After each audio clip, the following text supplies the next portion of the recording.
Hello everyone, I'm meteorologist Charlie Ironmonger. Thank you so much for joining me today for your 10 a.m. news and weather update from the First Alert Desk. Now we've got news out of Pitt County where a third person has been arrested in connection to the home invasion that occurred off of Fire Tower Road last Wednesday. Now here are the three that are in custody. Yesterday, 22-year-old John Calderon, the man in the middle, was arrested. Jonathan Garcia Larios and Zaid Mayan were both arrested on Friday in connection with the Lewis Street home invasion that happened before dawn last Wednesday. Now, deputies say Garcia Larios and Mayan were in the country illegally at the time of their arrest and were both placed on ICE detainers. Now, Calderon of Pitt County is accused of the same charges as the other men, including first-degree burglary, assault with a deadly weapon with intent to kill, inflicting serious injury, first-degree kidnapping, and first-degree forcible sex offense. The 20-year-old Garcia Larios, who is homeless, was first booked into the Franklin County Jail and then transferred to Pitt County on Sunday. The 21-year-old Mayan of Chapel Hill was booked into the Orange County Detention Center with no bond. A Pitt County Sheriff's Office investigation report says a victim who was in the home was severely beaten and tied up.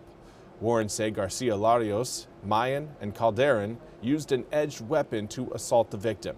Deputies say evidence from the home invasion was found at an apartment in Chapel Hill. All three are being held without bond. Court documents show Calderon will appear in Pitt County Court today, while the other two men are scheduled for court in March. And now we also want to get the latest from the search for Nancy Guthrie from NBC's Liz Cruz. More than 2 weeks since Nancy Guthrie went missing, Pima County Sheriff Chris Nanos issuing a strong statement Monday, saying none of the Guthrie family members, including siblings and spouses, are suspects, saying the family has been nothing but cooperative and gracious and are victims in this case, adding to suggest otherwise is not only wrong, it is cruel. The Guthrie family are victims, plain and simple. The statement, a direct response to an army of so-called armchair detectives, internet sleuths who have taken an interest in the case and at times made up wild and often inaccurate theories about Nancy's disappearance 17 days ago, some of it fueled by erroneous media reports. Until now, the sheriff has been reluctant to rule out anyone since there's still no suspect. But Nanos tells NBC News he did it because sometimes we forget we're human and we hurt and kindness matters. I'm not going to sit in silence when others are attacking the innocent. And the sheriff telling KOLD 13 family members were ruled out as suspects in the first few days. We're also learning more about the array of tactics investigators have been using, including trying to track down Nancy through her pacemaker, according to the sheriff, and canvassing local gun stores, according to a federal law enforcement official. Another outstanding question, that glove found 2 miles from Nancy Guthrie's home that the FBI says contains unknown male DNA.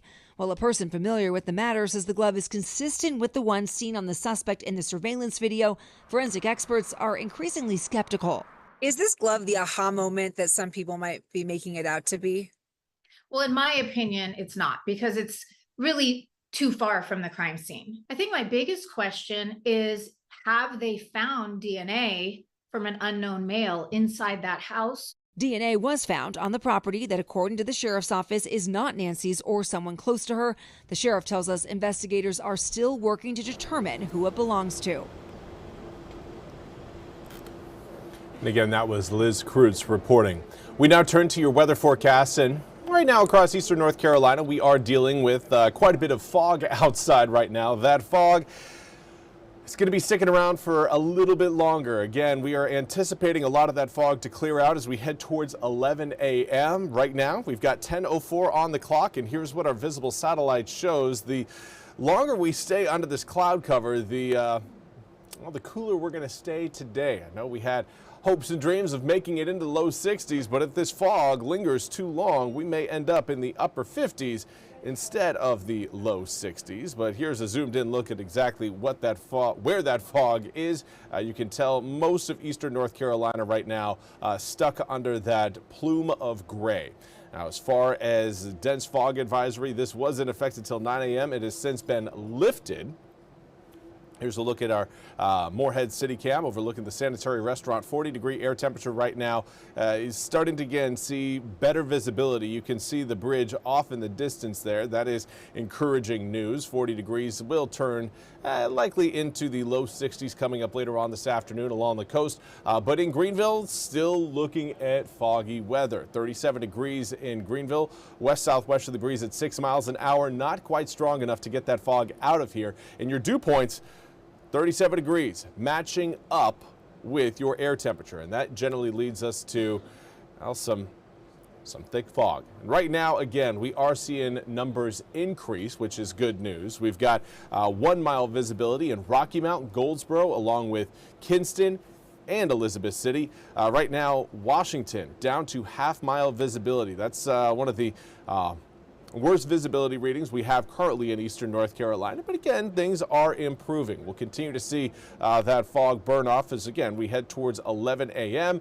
and winds out of the southwest will help carry our air temperatures into the, I would say, low 60s today. If we again can get clear by the time we reach around 11:30, we still have a pretty good shot of seeing the low 60s coming up this afternoon because of your winds, because of the southwesterly flow that's going to bring warmer air into eastern North Carolina. Do want to say good morning to Elaine Nichols. Thank you so much for joining me over on Facebook. As far as winds tomorrow, it's going to be a windy day.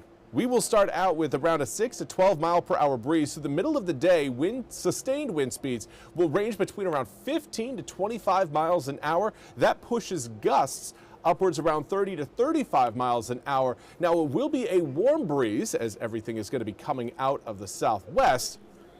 It's going to, again, catch some of you off guard if you're not ready for it. It is, again, going to be a windy day coming up on Wednesday. Now, Thursday, winds getting a little bit more variable, certainly in terms of direction. But tonight, cloud cover will still be present. We'll see those clouds build over the east as we head towards 5, 6, and 7 p.m. That will leave us with a mild start to tomorrow morning, mid-40s instead of the low 30s that we woke up to earlier today. And that warmer start will lead to a warmer finish. 68 degrees by noon tomorrow, turns into the low 70s tomorrow afternoon. But again, note that southwesterly wind, 15 to 25 miles an hour sustained throughout eastern North Carolina. Now, here's kind of a look at how everything's going to be coming together. We've got that cold front further up towards the northwest that will introduce us to a few raindrops on Thursday, but we'll see more rain show up on Friday thanks to a secondary low pressure system forming on the backside of that cold front, and that will carry more moisture through eastern North Carolina as we wrap up the week. Now, another area of low pressure will form behind that one, and that's going to give us a better chance of rain coming up on Saturday and extending into Sunday. It will knock air temperatures down. Looking at the mid-70s on Friday, upper 60s on Saturday, upper 50s Sunday, and then we're back in the mid to upper 40s by the time we reach next Monday and Tuesday. Quite the change there. Eastern North Carolina weather doing eastern North Carolina weather things. But that's all we have time for today's 10 a.m. news and weather update from the First Alert Desk. I want to thank you all so much for joining me. We'll be back with more news and weather coming up at the top of the hour. Until then, have a fantastic Tuesday.